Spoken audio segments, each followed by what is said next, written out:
You've got a flat tyre, you've run out of inner tubes and you've got no puncture repair kit. What do? Well, before you resort to stuffing your tyre with grass, which as we've shown can work as long as you've got a spare hour or so and a good supply, then there is a much better and much easier hack. Firstly, you need to remove your punctured inner tube and then find the hole in it. Then tie a knot in the inner tube over that hole and pull it really tight. Then inflate the inner tube a little bit to make sure it is now airtight, and if it is, you're good to go. Pop it back in the tyre, inflate it, and then be amazed at how you can't even feel the flat spot as you're riding along. Magic. What happens if you tear a hole in your tyre that's so big that when you come to put a new inner tube in, it will simply poke through and then explode as you inflate it? Well, all you've got to do is to line the inside of the tyre with something, and you'll be surprised at just what can do the job. So for example, if you were to have a gel wrapper in your pocket, simply neck it and then you can line the inside of the tyre with that. Or a dollar bill does the job, I'm told, and I suspect most currency will if it's made out of paper. Although I'm probably more likely, if I'm honest, to have a gel wrapper than actual money with me. And if you don't have either of those, then you probably actually would be as well to have a rummage in the hedge next to the roadside and see what you can find. That'd be true recycling at its best. Breaking a rear derailleur is a truly heart-sinking moment. Not only is it a very expensive problem to have, it also looks traumatic with bits of mangled metal everywhere, and it can also seem like your ride is over in an instant. And yes, it pretty much is, but you do not have to walk home. There is a hack. Firstly, we want to split our chain using our chain tool that we will no doubt have with us. Then when the chain is apart, we can actually remove the tangled mess that is or was our rear derailleur.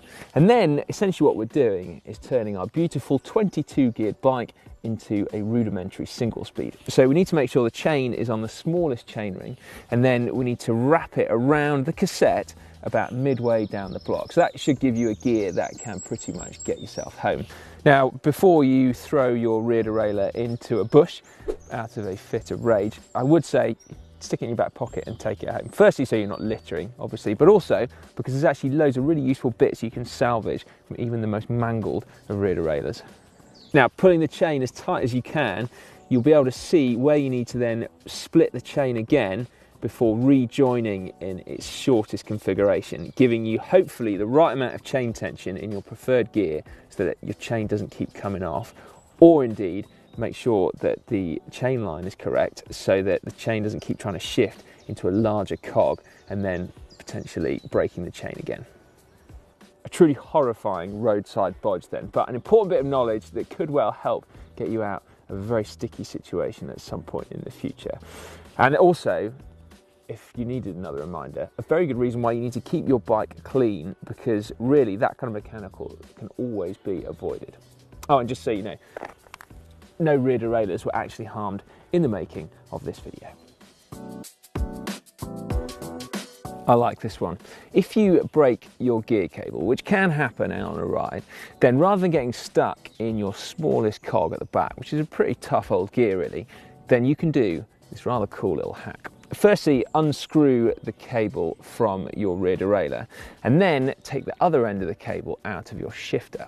Now for the cool bit, you need to re-thread the cable directly into your rear derailleur, and what you'll find is that the little barrel that normally lives in your shifter will then get wedged in your rear derailleur, and then you can actually move the mech by hand and then tighten the clamp bolt onto your now tiny section of cable, and it holds it in place. And then you can even use the barrel adjuster to fine tune the position to get your gear spot on. Told you that is cool, isn't it? There you go, job done. Now, if your cable actually breaks in the shifter, then all you've got to do is tie a knot in the cable and then have that wedged down the barrel adjuster to hold the cable in place. It'll do the job just as well. Looks quite clean really, doesn't it? Finally then, what do you do if you snap your chain and you don't have a chain tool?